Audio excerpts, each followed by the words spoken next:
Good morning, everybody. We're just going to wait a few more minutes for people to log on, and then we'll get started.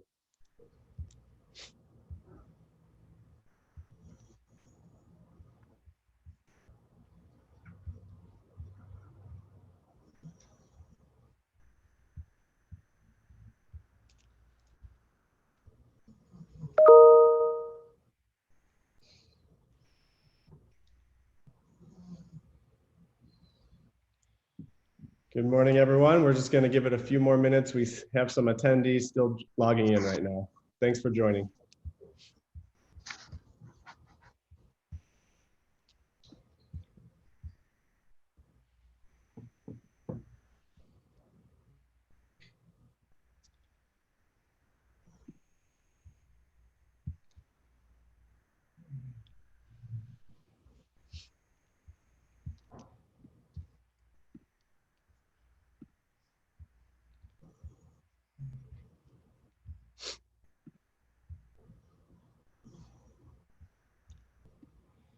All right, everybody, we're going to go ahead and get started. I want to thank everyone for joining. Good morning. My name is Jordan Liederman. I'm the sales director of 160 Marina Bay. Welcome to another installment of Under the Palms webinar series, a panel or a series that 160 Marina Bay hosts with regards to everything Fort Lauderdale. Today, we are going to be talking about the tourism industry in Fort Lauderdale. And to help us do so, we have the one and only Stacy Ritter of Visit Lauderdale. So Stacy, thanks so much for joining us. Thank you, Jordan. I'm not sure what and only, but okay, I'll take it. I'll take it. Perfect. Stacy, before we get started, I want to give our viewers a brief background of 160 Marina Bay, the sponsor of the webinar series. And with that further ado, I will go ahead and share my screen to get some visuals up for everybody. All right. Everyone, 160 Marina Bay is a ultra luxurious 16-unit boutique building directly on Isle of Venice Drive, right off of Las Olas in Fort Lauderdale. We are a new construction project that will be complete in the second quarter of 2022, so just about 14 months away. And this is going to be the most luxurious, high-tech boutique building anywhere in the area. We will have a 14-boat slip private marina in the back, which you can take your boat directly out through the Intracoastal to the Atlantic Ocean in about 20 to 30 minutes. We are located 1.4 miles from the heart of Fort Lauderdale Beach. Fort Lauderdale has some of these nicest beaches in Florida, turquoise water, beautiful sand, lots of things to do along the beach boulevard. For those of you who don't know, Fort Lauderdale is the yachting capital of the world. We have more registered yachts in Fort Lauderdale than anywhere else in the world.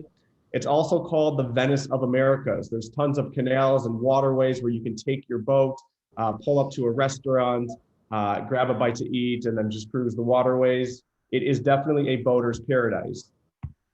Our location for the project is the perfect blend for anyone looking to live on the beach or the city. We are a perfect blend of both.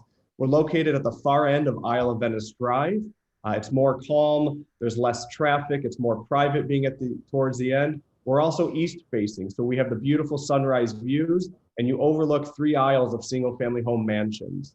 You also don't get the hot afternoon sun. We have really deep terraces in our project, and you can enjoy these terraces all hours of the day, especially in the afternoon during the summer. Our location is 1.4 miles down Las Olas Boulevard to the heart of Fort Lauderdale Beach. And then in the other direction, you're less than a mile to everything Las Olas has to offer. Here you have your restaurants, your bars, your shopping, your art galleries. Everything you could imagine is just a long walk away, or you take a golf cart and you can get to everything within minutes. If you're a boater, you can keep your boat in your backyard, cruise up and down the waterways, go right out to the Atlantic Ocean. Here's an aerial view of where our project's located. You can see how close to everything you are. Most importantly, we're about 10 to 15 minute drive from the Fort Lauderdale airport. We're also about 8 minutes away from the Brightline station. The Brightline is this luxury train that connects Miami to Fort Lauderdale to Palm Beach, and eventually it will connect to Orlando in just about 2.5 hours. So our location is superb. We will have a beautiful pool along our marina, lounge chairs, cabanas, and a barbecue area for our residents to enjoy. And this will be the most state-of-the-art building anywhere around. From around 5 touch panels located throughout the unit, or through an app on your phone or through voice control with Alexa and Siri, you'd be able to control the entire unit. We're talking front doors can open with just voice control, your temperature, your lighting, your window shades. If you don't like to get into a cold shower, you can even talk to your master bathroom shower head and tell it to turn on before you get in. These units will be extremely luxurious. First of all, we have two different models. Both are almost 3,000 square feet, so they really are designed to feel more like a home as opposed to a condo unit. They will be ultra upscale. We're putting Italian porcelain floors all throughout the unit and extending them to the tiers. You can see your beautiful view. This is our northeast corner overlooking Fiesta Way across the canal. Our living areas are very wide and spacious, and we're putting a wet bar in the dining area in both models. This will have a sub-zero wine fridge. Cabinets throughout the entire unit are imported from Italy. We're using matte black finishes for a more sophisticated feel. Fort Lauderdale is known as a very sophisticated city, so we're trying to keep up with the sophistication. Our kitchens will be beautiful U-shaped chef-inspired kitchens with a huge 10-foot island, two-tone cabinets imported from Italy. Our appliances are all very luxurious. We have Wolf, Meili, and Sub-Zero for the refrigerator. The refrigerator and dishwasher are hidden panel, and we're using a beautiful quartz with the backsplash that goes really well with the two-tone cabinets. We have extremely large terraces, especially in the work from home environment. More people are spending time inside. So we do have 10-foot deep terraces where you can fit a couch or a dining table, something to give you more of an exterior space as well as interior space. We have huge, tall ceilings, about 10 feet, lofty ceilings. Our corner units will have tons of natural light with the windows, as well as our center units also. And the design of our building is very modern, but still has that sophisticated, elegant look to it. So we're really proud of our designers and architects for designing such a beautiful building. Here's a nice nighttime rendering of our product. And then for more information on the project, you can go to 160 Marina Bay. We will be delivering in second quarter of 2022. Our price range starts from 2.2 to 2.5 million for the penthouse units. And right now, as of this date, we still are in our tier 1 family and friends pricing. So for more information, definitely go to 160marinabay.com. And with that being said, I do want to introduce Stacy to help talk about Fort Lauderdale and tourism and all the exciting things. So Stacy, again, thank you so much for joining us. Thank you, Jordan. It's my pleasure. I hope you'll count me in that tier 1 family and friends category. What a beautiful property. Thank you. I know you're a nearby resident as well. I am. I live on the Isle of Venice. It's just coincident that we came together for this, but I do. I know where the property is, and I'm not gonna. I'd like to take you traveling with me around the world to talk about Fort Lauderdale because you clearly know this destination. So for everybody who's watching, my name is Stacy Ritter. I'm the CEO of Visit Lauderdale. I moved here when I was 13 years old. I'm not going to tell you what year because it's none of your business, but it was a very long time ago. We lived in suburban Chicago, a little town called Arlington Heights. Well, it was little back then. And for an entire week in December of that year, my father's car wouldn't start because of the cold weather. And we had just vacationed here about 5 months before. I'd never been to Fort Lauderdale. And on the Friday of that week, my father threw his keys in the snow and said, "Damn it, we're moving to Florida." And he got his company to move us here. And 3 weeks later, we were here. And I've been here ever since. And it's now my pleasure to lead the destination marketing organization for Broward County, Greater Fort Lauderdale. Fort Lauderdale is just one city of the many that we do actually market. It's nice to see that Fort Lauderdale has changed from what used to be known as a spring break destination to a much more cosmopolitan, sophisticated, and upscale place to play and to live. So Visit Lauderdale creates the marketing and the messaging, and we travel the world, both domestically and other countries, to talk about why people should come visit here and spend their money in our hotels, our restaurants, and our attractions, and our retail. And we do it year round. We have a new expanded convention center. So we not only market to the tourist who comes for vacation, but we do market to the convention and meetings and business space as well. The convention center is expanding, and it will be reopening in October. It's been closed for a couple of years, and actually it was a good time to close since there was very little business in conventions these past 15 months. But we produce all the destination marketing messages and materials to keep our destination top of mind with travelers. And we also provide special sponsorships and support to groups who come in on the business side. 100% of our budget. Was I supposed to wait for you to ask me a question? No, this is perfect. Okay. Our budget is 100% funded by the bed tax, also known as the tourist development tax. It is not funded by people who live in Broward County and who own property. That's ad valorem tax. We do not use real property taxes at all for how we are funded. If you stay in a hotel in Broward County, you pay a tax, and that tax helps fund Visit Lauderdale's marketing and promotion efforts. For years, we were known as the Greater Fort Lauderdale Visitors and Convention Center, but that is a mouthful. So we are in the process now of rebranding as Visit Lauderdale. It's an easier name for people to remember. It rolls off the tongue much easier. And we've evolved using the word visit in our bureau's name so people know what our mission is, which is to bring tourists here. And not only to bring them here to visit, but in hopes that when they see what an amazing place we live in, that they will bring their businesses here and move here. And then they'll buy beautiful condos like the one you're building right down the street from where I live. Terrific. And Stacey, first of all, the name of the main site is sunny.org. Is that correct? Correct. Information can be found on all things Visit Lauderdale on sunny.org. Terrific. And Stacey, in your opinion, what makes Fort Lauderdale stand out compared to some of the other cities in Southeast Florida? What's so special about Fort Lauderdale? I think what Fort Lauderdale stands out from every other city in America, honestly. And the biggest reason is because we are so incredibly diverse. When I moved here, it was not at all diverse. It was a pretty monolithic community.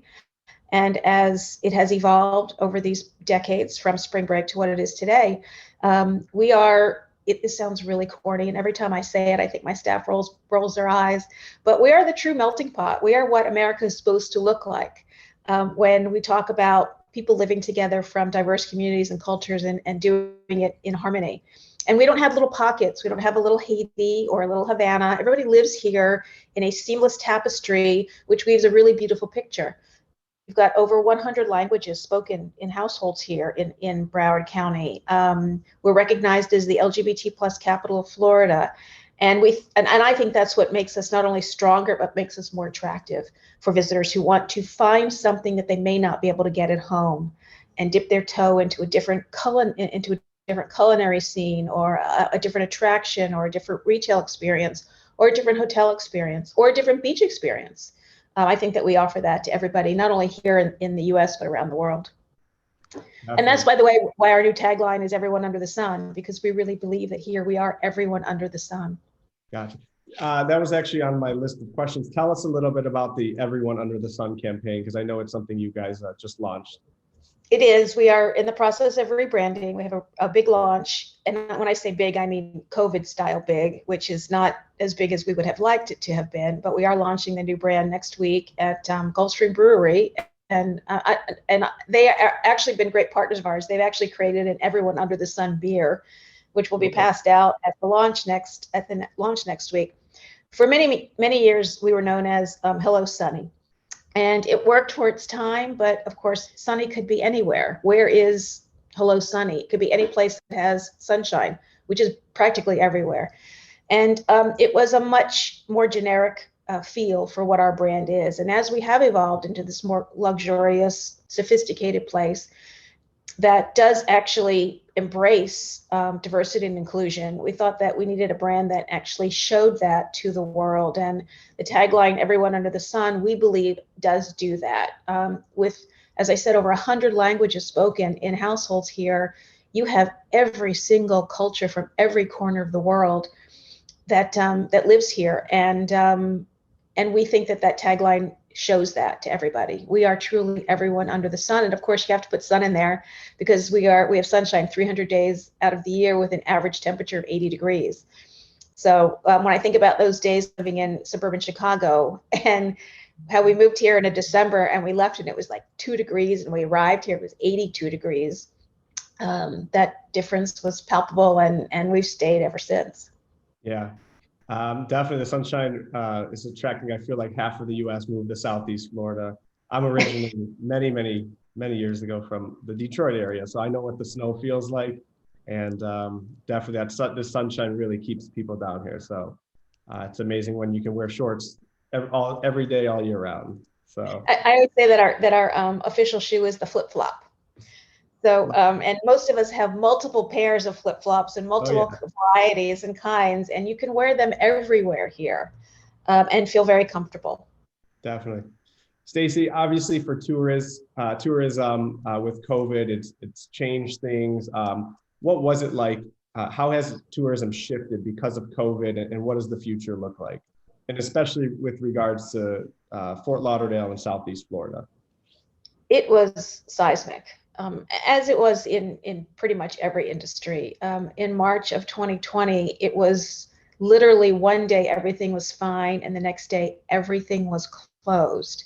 Everything was shut down. You wouldn't get on an airplane. You certainly weren't getting on a cruise ship. They had stopped sailing as well. You couldn't find a restaurant. There were no stores open, and as a result, there were no visitors. And March is one of our busiest months. We are while we have become a year-round destination, winter is still our high season. So from October to about mid-April is when you'll find the most visitors here and the highest prices as a result. And in March, it just shut down overnight. It was so palpable, and it happened on a global scale. None of us had ever seen anything like it, and hopefully none of us ever will see anything like it again. So it had a severe impact on jobs. If you look at any of the statistics, most of the job loss was in the hospitality sector. When hotels shut down, they got rid of everybody who worked there. When restaurants shut down, they got rid of everybody who worked there. The same with attractions and retail. And it was devastating for those who lost their jobs, and continues to be. While things are opening up and Florida has, knock wood, been booming, we have the past 4 weeks achieved occupancy levels that are similar to 2019, which is pretty amazing because other destinations are still struggling. New York, Atlanta, LA, still struggling severely. And we feel very fortunate about that. There is a lack of talent. The hotels and the restaurants have been constantly complaining about the fact that they can't find help. And when you are hospitality oriented and you want to give the best possible experience to your visitor, and you don't because you lack the housekeeping services, or you can't find the people who do back of the house in the restaurant, you can't find good servers, the experience is not what we would like it to be. And we are concerned that as this continues, and we think the lack of talent is going to be something that we're going to see through at least the summer, we're concerned that people who come here may not have the experience they would like to have had and won't come back. I hope that everyone recognizes that these are unusual times, and we are working through something that we've never had. There's no roadmap for this. I mean, there's no strategic plan for a pandemic. It was day to day, and every day was different. Last June, we had started to reopen, and then we had come up with a recovery plan, and then we had a second surge, and everything shut down again. This time last year, Florida was a pariah around the world. No, certainly in the U.S., nobody was coming here. We had some of the highest numbers, and we had to work through that. And so every day is a new experience with COVID. We hope that we can find the talent to move here and work in the hotels and the restaurants, because it really, I know lots of people say they live in paradise, but I can promise you we really do. And we want people to move here. We believe that our job as Visit Lauderdale, clearly mission number one is to bring visitors here, but then to have them move here. Because if your community doesn't evolve and grow, then it stagnates and dies. And we want to continue to evolve and grow. I mean, if you look at what's going on in Fort Lauderdale, in the downtown area, compared to 20, 30, 40, 50 years ago, the difference is remarkable. And that kind of growth has fueled this place moving forward, so that it has become the sophisticated and edgy and cosmopolitan place that we love, and we want everyone around the world to know that they should love it too. Definitely. Yeah, and we've noticed from some of our buyers at 160 Marina Bay, you know, we have a lot of people moving here from out of state and looking for properties like 160 Marina Bay. But I feel like everyone's just starting to realize, or especially when you come down here, just the quality of life difference, especially under the sunshine and when you live so close to the beach. It's a lot different than other places, and it really is a great quality of life. But Stacey, you mentioned the cruise. It's amazing. Go ahead. I'm sorry. We're about a mile from the beach, and it's a great walk. I mean, you know, it is where I am located and where you are building. And I don't want anyone to think I'm getting paid for this. This is not a commercial, but there's such people have never associated with South Florida as being walkable. Everyone got in a car. When my kids were in their teens, we have 3 children. There were 5 cars in our house. Everyone had a car. You couldn't get anywhere without one. And today that has completely changed, especially in the downtown area here, where you can walk to the beach, you can walk to dining, you can walk to shopping, and and most of the time of the year you can do it very comfortably. I'm not sure I would do it in August, but that's only because the humidity affects my hair really badly. But it is an amazing way of life. And my daughter lives in New York City now, and when she goes through the winter, and she's got like 6 different coats, and I think I own a coat still only because occasionally I go up to visit her. But you don't need that here. And when my children were born and growing up here, we were in shorts year round. It's such an easy way of life. And even having said that, you can still find everything that you want in any of the bigger cities around. You just find it in a more neighborhoodly-like environment. Definitely. I think that is one thing special about Fort Lauderdale, especially the area that we're talking about where the project's located. Las Olas, there's very few cities. I think maybe Del Rey is one of the only ones I can think of where there's the main strip of retail, bars, restaurants, art galleries, but then it goes right into the beach. And our sales center is actually located on Las Olas, so we have these big windows. And every day we're watching, you know, hundreds of people walk back and forth. So it's very entertaining here. Terrific. And Stacey, you mentioned the cruise port, which I believe is one of the busiest cruise ports around. What is so special? How does the marine culture play into Fort Lauderdale with regard to the tourism industry? And how are you guys kind of marketing or promoting that?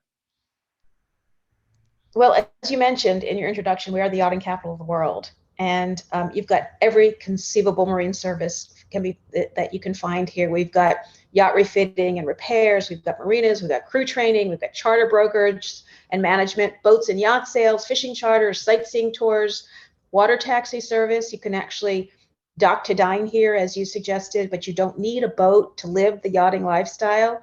You can do it on something called the water taxi, and you literally never have to just put your feet on the ground except when you're getting off the boat to go shopping or dining.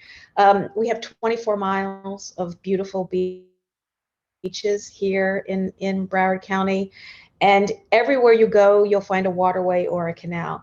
If you're here in Fort Lauderdale, in the downtown area, you've got the Middle River where you can boat. You've got the Intercoastal where you can boat, the Atlantic Ocean where you can boat. And if you're not a boater and you just like to look at them, I mean, there are so many places to eat here where you can just enjoy that lifestyle without actually having to boat if you don't want to.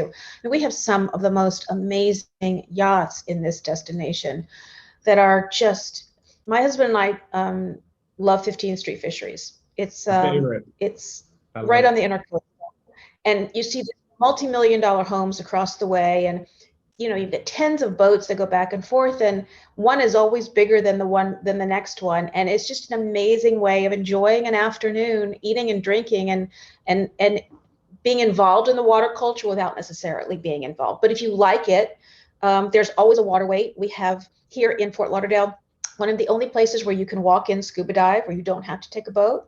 Just walk in the ocean and start scuba diving. We've got amazing wrecks here. We have an entire park in Pompano Beach called, the name escapes me. I'm getting older. But we're all getting older. I'm getting old is what I meant. But where if you're a scuba diver, it's incredible. And the life under the water is as entertaining as the life on the ground, on the land. So if you are a water person, then this is the place to be. And again, you don't have to be on the water to enjoy it. I live on the east side of Isle of Venice, same place, same side your building. Just watching the canal from my balcony is an afternoon's entertainment. You don't have to actually be on the water. I don't think there are many places like this, which is why we are called the Venice of America, because of all the waterways and canals and the ocean, and the fact that the water culture is steeped in who we are. Even if you weren't born here, you learn to love it, and it's not difficult to love.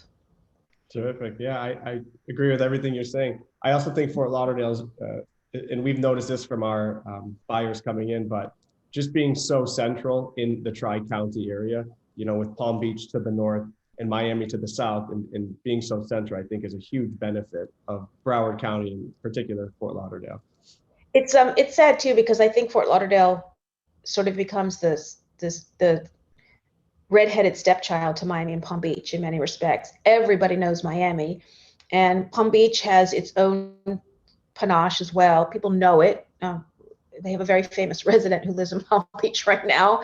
So, the former president lives there. So there's a lot of eyes on Miami and Palm Beach, and not so many on Fort Lauderdale. And I'm often asked, Miami's got celebrities and Palm Beach has celebrities, and you people don't have any celebrities in Fort Lauderdale. And if you take a look at the homes on the Intercoastal, there are plenty of very rich people living there, whether they're CEOs or celebrities. They just do it. They don't do it in front of a camera. Are you going to see a Kardashian walking on Los Olas Boulevard? No, you're not. But that doesn't mean that we don't have that same kind of lifestyle and culture. It's just very much more low key and very familial. I was going to say a different vibe. Yeah, different vibe. It is more of a community, in my opinion, more of a community neighborhood sense, still with a massive downtown and, busy downtown district. So, but I agree. Very cool. Stacey, the summer's coming up. This is known as our off season, although the past few years maybe feels like there's no off season anymore, just with the amount of people. But any plans from Visit Lauderdale on the upcoming summer months? Yes, thanks. And thanks for asking. And everybody can find these on the sunny.org website. So, because I know I speak really quickly, at least my husband tells me I speak really quickly. So I got a lot I want to let your audience know. So every summer we do a program that's called Lauderdales, and the hotels, the attractions, the restaurants, and the retail establishments all put their deals on our website, and you can see whether you can get 2 for 1 at a restaurant, or a reduced rate at a hotel or an attraction. And they're in effect from June until September. Different months have different deals. So August and September are the dine out months. September is the spa month, but the deals start on June 1st. And there are lots and lots of savings. So, and they're not all on the beach on the east side. If you explore some of what's beyond the beach here in the area, there's Butterfly World, there's Flamingo Gardens, the Museum of Science and Discovery, plus, of course, the sightseeing boat tours that I talked about earlier. And you will find deals for all of them on the sunny.org website. /Lauderdales, and it starts June 1st and goes through the summer. We expect that this summer is going to be busier than usual. Summer is a slower time for us, but that is because people are planning revenge travel. That's what the industry's calling it. Like, I've got to get out, I've got to go somewhere. Where can I go? And Florida is a perfect place. Fort Lauderdale is also less expensive than Miami and Palm Beach, so you can get the exact same experience, again in a more low-key way and for less money. And for families, and we market to a lot of families, that's a very attractive asset that we have here. Absolutely. By the way, we just have a few more questions, but I do want to mention for our attendees, there's a chat box, a Q&A box at the bottom of your screen. If you do have any questions for myself or Stacey, definitely type them in and we'll try to answer them in a few minutes towards the end.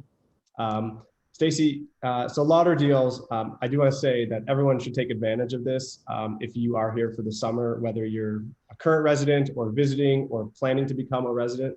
But there are usually some really great deals during the summer months. And on sunny.org, you can find them through the Lauderdale's. Stacy, for some people who aren't so familiar with the area, what are some of the one tourist attraction or the one or a few tourist attractions that's a must do if you're visiting? Gosh. So, and I know there's a lot. Tough question.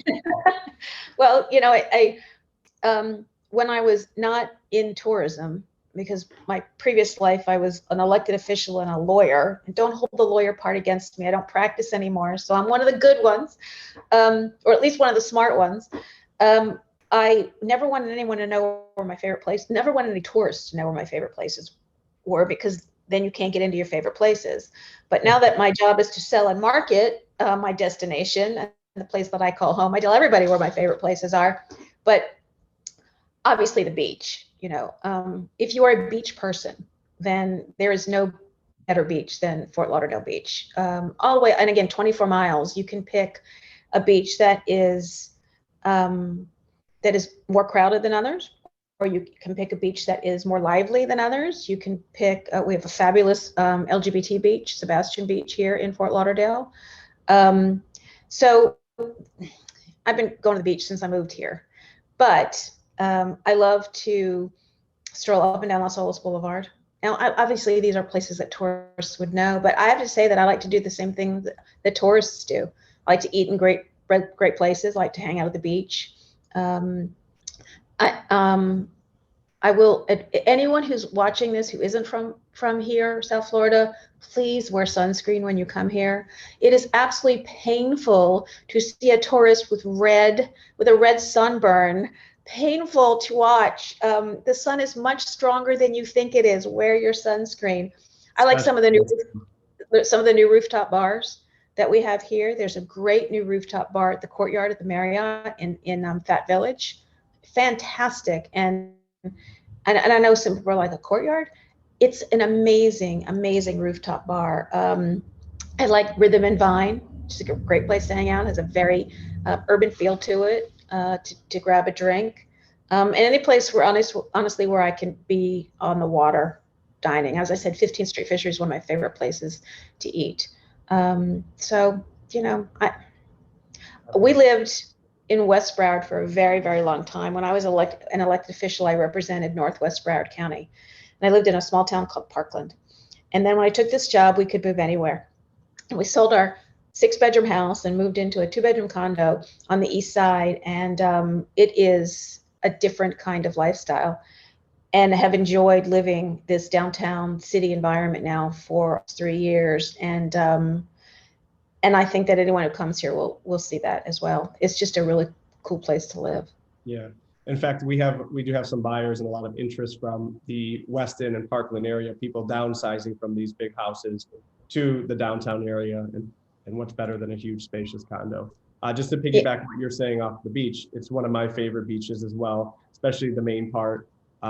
Unlike Miami, I love the fact where it's water, sand, then you have A1A, and then all along A1A are bars, restaurants where you can go grab food and bring it right to the beach, as opposed to Miami where you have all these big hotels on the sand. So to go get some food or anything, you have to walk quite a bit. So I do love that. And I think a lot of people do about Fort Lauderdale Beach.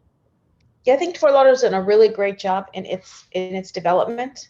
It was a sleepy little beach town for a very long time. And as it has grown up and evolved, they've done a remarkable job. If someone had told me 20 or 30 years ago that there would be a 47-story building in Fort Lauderdale, I would have laughed and said that'll never happen here. And the Hyatt Centric is 47 stories tall, right on Los Olas Boulevard, and it's happening here. And it shows, I think, a commitment from the people who live here that that's what they want, but it also shows an interest from people outside that they want to be here. Yeah, and not only now is there many high rises, especially in the Las Olas downtown area, but then you have other districts and neighborhoods popping up, like you mentioned Fat Village before, and I think that's going to be a huge attraction, and just other developments throughout the city are amazing that are taking place. I hope that people, we used to have a perception as God's waiting room. You know, you go, this is where you go to die. And the median age in this area has dropped drastically since I moved here. And if you are living in the downtown Fort Lauderdale area, you'll see lots and lots of 20 somethings walking around here. And so no one should ever hesitate to come here because they think that it's too old for them. It has gotten younger and younger as the city has grown up. And I don't just mean grown up in years, but literally the skyline is growing up. And it has changed the people who come here, not only the people who visit here, which has also gotten younger, but the people who live here. Absolutely. Absolutely. Stacey, where can people, since we are basically out of time, where can people find more information and stay connected with the Fort Lauderdale tourism industry and to hear more about your company? Sunny.org, SUNNY.org is the best place to find information on what there is to do here. And you do not have to be a visitor to log on and find out what there is to do here. Lots of residents click on to Sunny.org who are looking for a place to eat or an attraction to attend. And I thank you for this. This was fun. Oh, of course, it was a pleasure. Actually, I still use your website to this day. Things to do. I love the live beach cams. You guys have all the beaches up there with live cams, so you can see the weather, just kind of keep it on your TV for some nice relaxation. But it's a beautiful website and it's an amazing company. And Stacey, thank you so much for your time. We appreciate you being here. And for more information on Visit Lauderdale, you can go to sunny.org. And for more information on 160 Marina Bay, you can go to 160 Marina Bay or call us here at the sales center at 954-939-0440. Stacey, once again, thank you so much. And it was a pleasure having you. Thank you. And the dogs were good. So let's give them, they get treats later. Thank you. Yeah, definitely give them a treat. Thank Bye, you. Stacey. Thanks everyone for attending.